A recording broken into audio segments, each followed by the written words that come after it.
O02. Bienvenidos al Seminario Reina Valera. Yo soy Gilberto Abels, rector del Seminario Abierto, y esta es la lección número 2 de la materia homilética, cuyo tema es sermones textuales. Pedimos la bendición de Dios sobre el arte y ciencia de la predicación. Empecemos. Sermones textuales. En líneas generales, el sermón bíblico puede ser catalogado en 3 clases: textual, el que se limita a exponer y explicar un texto bíblico; temático, el que se basa sobre un tema o asunto; expositivo, es el que comenta un pasaje bíblico, narración o parábola de la Sagrada Escritura. Estas 3 clases se subdividen en muchas otras según el carácter o procedimiento que se adopte para el arreglo del sermón, como tendremos ocasión de ver. Empezaremos hablando del sermón textual por ser el más fácil, sobre todo en su forma simple o hilativa. Diversos usos del texto. La costumbre de basar el sermón evangélico sobre un texto bíblico es muy antigua y en gran modo recomendable. El texto bíblico da autoridad divina al sermón. Permítasenos, empero, decir que los textos bíblicos suelen ser usados en 3 formas por los predicadores: a. Como punto de partida para el sermón. Algunos predicadores hacen uso del texto como de una especie de plataforma desde la cual se lanzan a hablar sin acordarse del lugar de donde vinieron. Los que usan así su texto como excusa y no como base del sermón muestran tener poco respeto a la palabra de Dios y no serán estimados por una congregación de creyentes espirituales y fervorosos. B. Como punto de socorro o apoyo. Otros predicadores dicen su texto y predican sin orden pensamientos más o menos buenos, pero que por lo general no tienen mucha relación con su texto. Cuando el predicador se ve perdido, regresa al texto, lo repite y vuelve a lanzarse al mar de su palabrería, en otra dirección muy diferente que la primera vez, usando como excusa de su nueva disertación alguna otra palabra del mismo texto, pero el oyente que piensa lógicamente no puede ver ninguna relación ni conexión entre esta segunda parte del sermón y la primera. Las congregaciones sometidas a la tortura de esta clase de sermones nunca tienen una idea clara de lo que se propone decirles el predicador y les es muy difícil recordar otra cosa que sus frases sueltas del sermón. C. Como verdadero texto y fundamento del sermón. En las formas que vamos a analizar. 1. Sermón textual hilativo. El método más sencillo para preparar un sermón textual es el de comentar el texto palabra por palabra. Hay textos muy buenos para esta clase de sermones, pero no todos sirven para tal desarrollo, y muchos textos no pueden ser tratados de modo alguno en esta forma simple, pues darían como resultado un galimatías de ideas sin orden lógico. Primer ejemplo. Sobre 1 Timoteo 1, 15. Después de formular un tema que concrete el mensaje del texto, como, el fiel mensaje o noticia sin igual, puede desarrollarse diciendo, introducción. La necesidad de verdad que tiene el mundo habiendo habido tantas enseñanzas de error. Afortunadamente hay un mensaje de parte de Dios que puede con razón ser llamado, 1. Palabra fiel. Expónganse los motivos que tenemos para creer en la fidelidad de la Sagrada Escritura, como son su enseñanza inigualable, profecías cumplidas, fidelidad y pertinacia de los primeros propagadores del cristianismo, etc. 2. Digna de ser recibida de todos. Puntualícese la necesidad que todos los hombres tienen de salvación y, por tanto, de hacer caso del llamamiento de Dios. Resístase la inclinación que pueda sentir el predicador novato a explicar en este segundo punto el plan de salvación, pues esto ha de venir después. Hasta aquí no hay que hablar más que de la veracidad y necesidad del mensaje. Pásese luego al tercer punto diciendo, en qué consiste tan gloriosa noticia que todo hombre necesita conocer. 3. Que Cristo Jesús vino al mundo. Cristo significa ungido, elegido de Dios para una misión especial. Jesús significa Salvador. Háblese de las repetidas promesas que Dios hizo de enviar a un ser de tal naturaleza a través de los tiempos desde que el primer hombre pecó. Resista también aquí la tentación de explicar cómo Cristo nos salva, reservándolo para el punto que sigue. 4. Para salvar a los pecadores. Su venida habría sido de poco provecho a la humanidad si no hubiera llegado a realizar el objeto de ella, si se hubiera limitado a ser un maestro y no llegara a efectuar la salvación por su muerte redentora. Ilústrese con alguna anécdota de alguien que se haya sacrificado por un prójimo. 5. De los cuales yo soy el primero. Esta confesión de parte de cada hombre es indispensable para poder recibir el beneficio inmenso de este glorioso mensaje de indulto. Diga a los oyentes, personalizando ya el asunto, quizá no seas el más grande pecador del mundo, pero eres el primero, por cuanto ninguno hay más cercano y que te interese tanto salvar como tu propia alma inmortal. Nótese el orden lógico de este texto, que empieza con un preámbulo acreditando la certeza de la fe cristiana y termina con una aplicación personal. Otro texto notable que viene lógicamente ordenado es Juan 10, 27 y 28, el cual, por referirse a una metáfora, la del buen pastor, requerirá una explicación y aplicación especial. Segundo ejemplo. Los privilegios del rebaño de Cristo. Introducción. Referirse a la adecuada figura del pastor que con frecuencia ocurre en la Biblia. 1. Mis ovejas oyen mi voz. Explíquese quiénes son tales ovejas. 2. Yo las conozcan.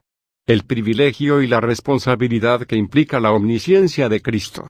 3. Y me siguen. Defínase lo que significa seguir a Cristo, imitarlo, obedecerle, etc. 4. Yo le doy vida eterna. Considérese la grandeza de esta promesa. 5. Y no perecerán para siempre.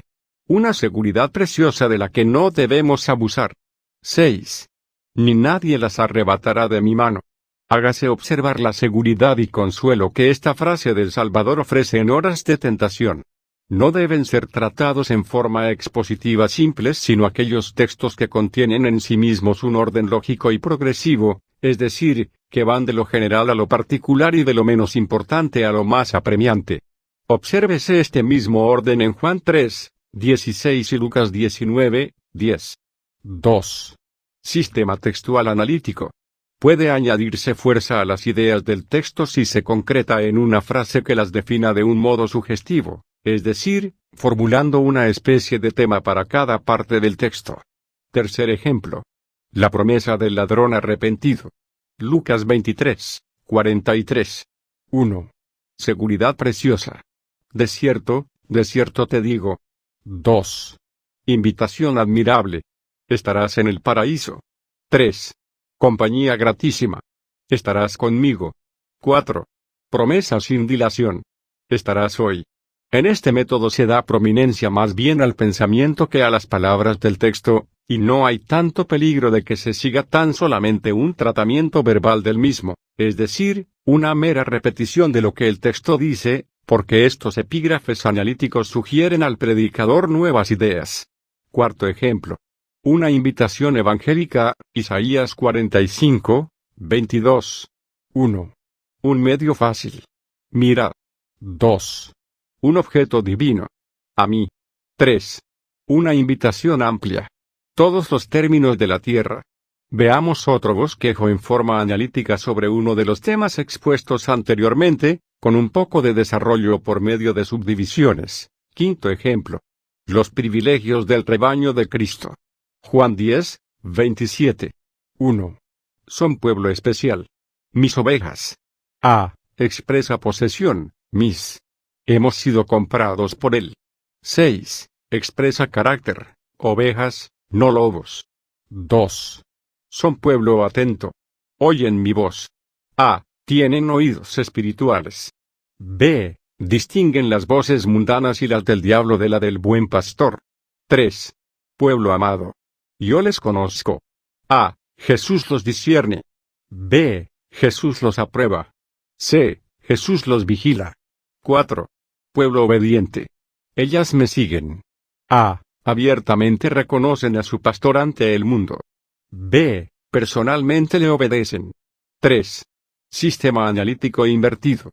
Algunos textos pueden ser tratados provechosamente de diversos modos por medio de la inversión de términos, o sea, variando el orden de las frases que entran en el texto. Sexto ejemplo. Privilegio que entraña gran peligro. Tomando Efesios 4, 30, pondríamos por título, 1. Un gran beneficio.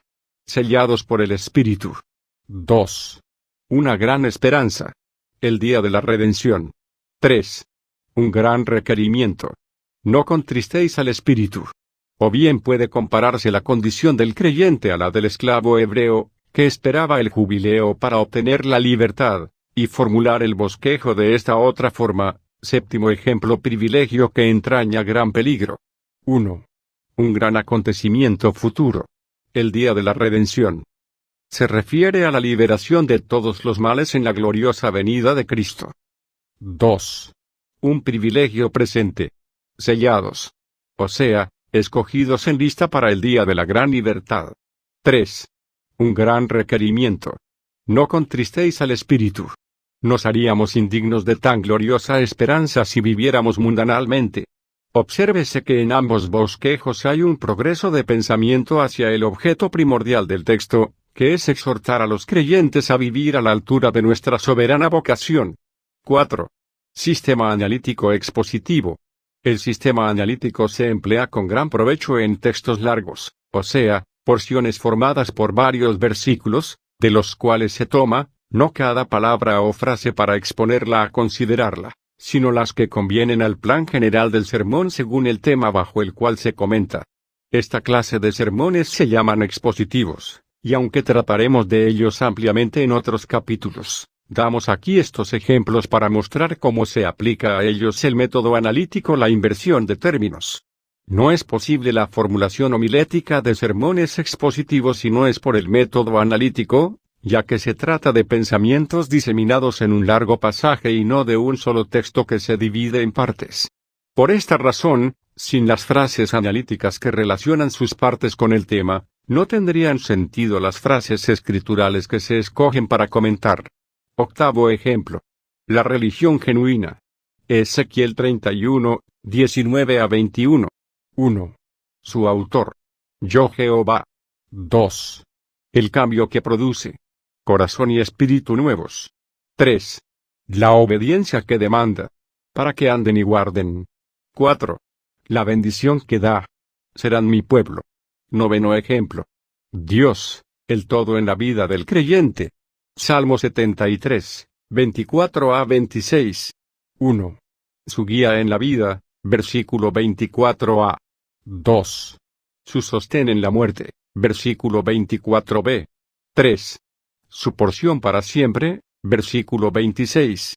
Nótese como en el primer bosquejo todo el desarrollo giró alrededor de la palabra religión y en el segundo en la persona de Dios. Esta es la ventaja de tener un tema que une y da cohesión al sermón. En ambas porciones bíblicas hay muchas más palabras y frases interesantes que tientan al expositor a comentarlas, pero para que el discurso siga un plan deben tomarse solamente aquellas que tienen relación con el tema y desarrollarlas con la suficiente extensión para que el conjunto forme el sermón interesante y edificante que deseamos dar a nuestros oyentes. En el desarrollo del ejemplo 9 aparece dentro del texto bíblico el versículo 25, el cual puede ser citado, y hasta comentado, durante el desarrollo del versículo 26, explicando que a veces, con motivo de las tribulaciones con las cuales Dios prueba a sus hijos, el creyente es tentado a sentirse solo, abandonado de la providencia y llevado a pronunciar con ironía y amargura la pregunta del versículo 25, pero, basado en la gloriosa esperanza del vers 24, se cambia la amargura en confianza, hasta poder llegar a decir en un sentido ponderativo, no con signos interrogantes sino de admiración, la pregunta: ¿quién tengo yo en los cielos? Este cambio del interrogante al admirativo puede estar basado en el poder y sabiduría de Dios que observamos en la naturaleza, o en las promesas de la Biblia, y también en ambas cosas. Para ello podemos presentar a los oyentes ejemplos científicos o citas bíblicas.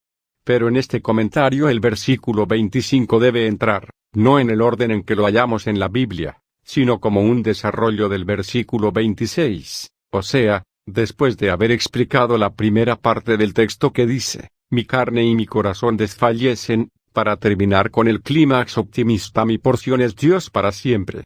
Esto es, tanto en los días malos como en los días buenos.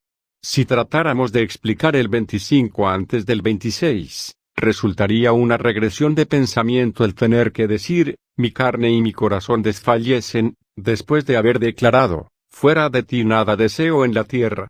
Pero el esqueleto del sermón, basado en su título Dios, el todo en la vida del creyente, nos ayuda a rectificar el vaivén de contrastes propio de la poesía hebrea, para construir un mensaje escalonado, que empieza por la guía divina que comenzamos a recibir desde nuestra infancia, y termina en una preciosa seguridad para todo tiempo y circunstancia.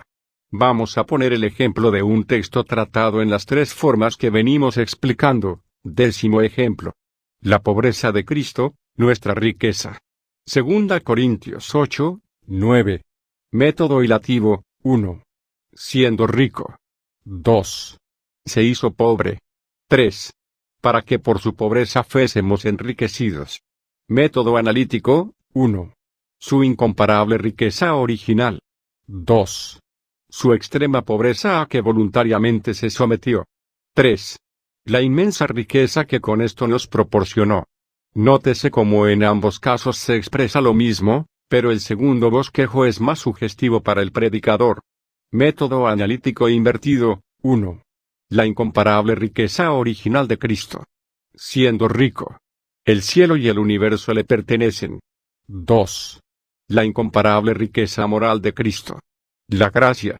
Dios no es solamente rico en poder, en ciencia, en gloria, etc., sino que lo es en amor. Dios es amor.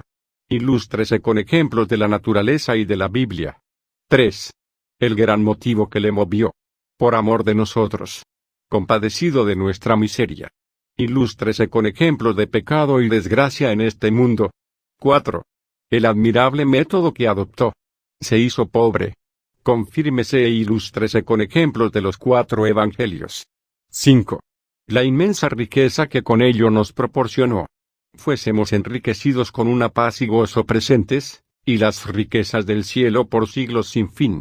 Obsérvese que en los 2 primeros bosquejos hemos tenido que omitir frases muy importantes del texto, como son, la gracia y por amor a nosotros, porque no venían en el versículo en el orden lógico que convenía, mientras que en este, gracias al método analítico y a la inversión de términos, hemos hallado la manera de incorporar estos buenos pensamientos al bosquejo, sin dejar de formar un conjunto lógico y ordenado bajo un plan. Es natural que en el desarrollo de los 2 primeros bosquejos la idea de la gracia o amor del Salvador habrá de entrar y el predicador tendrá ocasión de exponerla en sus puntos pero ello será en el curso de la explicación sin poder formar una división especial, que no correspondería con las otras. Es indispensable usar el método analítico para poder invertir los términos de un texto, pues sin la frase que analiza y completa la idea del texto, el predicador no podría dar razón del porqué de la inversión o cambio de orden de las frases que entran en el texto. Supongamos que el lector hallara en algún libro de sermones un bosquejo bíblico formulado en esta forma: 1. Siendo rico. 2. La gracia. 3. Se hizo pobre. 4. Para que fuésemos enriquecidos. Sentiría que el punto segundo rompe la relación entre el primero y el tercero, pero la definición de la gracia como riqueza moral de Cristo, une perfectamente el segundo punto con el primero y prepara el terreno para el tercero. 5. Sermón textual sintético. Denominados así aquellos sermones basados sobre un solo texto para el desarrollo de los cuales el predicador no sigue las mismas palabras del texto, ni en forma hilativa, ni tampoco por medio de frases analíticas, pero todas derivadas del texto y relacionadas con este. Ejemplo 11. Sobre Juan 6, 37 y bajo el tema, segura invitación. Como introducción puede decirse, Jesús no puede echar a nadie fuera, de los que vienen a él, y las razones lógicas son: 1. Sería en contra de su promesa. 2. En contra de su oficio. 3. En contra de su corazón. 4. Sería en contra de su deseo. Y 5. Anularía la obra de gracia iniciada por el Espíritu Santo en el corazón que se siente constreñido a acudir a Cristo. Resumen: puedes acudir, pues, con confianza. Ejemplo 12. Sobre Mateo 9, 9 y bajo el tema, sígueme. Introducción. Describir gráficamente el caso de la vocación de Mateo, con cierto aire de misterio, sin citar el nombre sino dejándolo adivinar a los oyentes. Debe hacerse notar que todo el cambio fue realizado por una sola palabra. A nosotros nos cuesta a veces miles de palabras convencer a personas hasta hacerles tomar una resolución quizá trivial. En este caso una sola palabra bastó para determinar una decisión trascendental que cambió toda una vida. Tras esta introducción puede procederse al desarrollo del sermón formulando estas tres divisiones. 1. ¿Quién es el que dice esta palabra? 2. ¿Qué implica seguir a Cristo? 3. Resultados de seguir a Cristo. Ejemplo 13. Sobre Lucas 24, 34, bajo el tema, Padre, perdónalos. Pueden formularse estas cuatro divisiones. 1. ¿Quién suplicó esto? 2. ¿Por qué pide esta clemencia? 3. La ocasión en que la pide. 4. Lo que aprendemos de esta súplica. Pero si se hacen las divisiones de tal modo que formen proposiciones u observaciones resulta aún más interesante y sugestivo el bosquejo. Se puede entonces decir, 1. Es la primera oración jamás oída de tal índole en la tierra. Es la cruz de Cristo que introduce tal oración. 2. Es el Hijo de Dios venido del cielo que ora así por sus verdugos. La idea de perdón ha venido del cielo. 3. Es el reflejo de su hermoso carácter. A. Su ternura. B. Su clemencia. C. Benigna disposición. D. Amor. E. Nobleza. F. Abnegación. 4. Es la prueba de que es el Redentor. A. Desde la misma cruz procura el perdón para los más indignos. B. Lo obtiene en virtud de su sacrificio. 5. Estas palabras dejan ver a Cristo en calidad de mediador. Nótese el argumento con que defiende, no saben. Conclusión. Esta oración proclama que la única manera para salvarnos es por la clemencia divina, por gracia. Obsérvese que en ambos bosquejos hay una gradación de pensamiento de lo general a lo particular, dentro del texto, pero sin sujetarse a la letra del mismo. El sermón textual sintético, más que ningún otro de los que hasta aquí hemos estudiado, reclama subdivisiones. Este bosquejo queda muy seco con solo las cuatro divisiones principales, mientras que tratado por proposiciones resulta muy sugestivo. Aunque debemos tratar de las subdivisiones del sermón en otro capítulo más adelante, pondremos aquí un bosquejo completo con sus subdivisiones para dar una idea más clara del sermón textual tópico. Ejemplo 14. Amad a vuestros enemigos. Mateo 5, 44. 1. ¿Quién lo manda? 1. Jesús, el que tiene toda autoridad. 2. El que lo practicó en su vida. 3. El que lo practicó en su muerte. 4. No hubiera podido ser sugerido por la naturaleza. 2. ¿A quién lo manda? 1. A los discípulos, seguidores, imitadores, que tienen el deber de seguir sus pisadas. 2. A los redimidos, los que le deben el inmenso favor de la vida eterna. Favor obliga. 3. A los perdonados, los que eran a su vez enemigos. 3. ¿Por qué lo manda? 1. Es agradable a Dios, Padre de todos los hombres. 2. Es una señal segura de ser hijos de Dios. 3. Es indispensable para asemejarnos a Cristo y prepararnos para la vida de amor en el cielo. 4. Ventajas de cumplir este mandato. 1. Impide que perjudiquemos a otros. 2. Nos libra a nosotros mismos de los peligros del odio. Donde las dan, las toman. 3. Convierte a los enemigos en amigos. Será el mejor medio para ganar almas para Cristo, y si son hermanos, para ayudar a elevarles a una vida superior. Gracias por estar con nosotros en el estudio de cómo comunicar la palabra de Dios. Favor de informar a otros de los estudios ofrecidos por el Seminario Abierto. El estudio es gratis.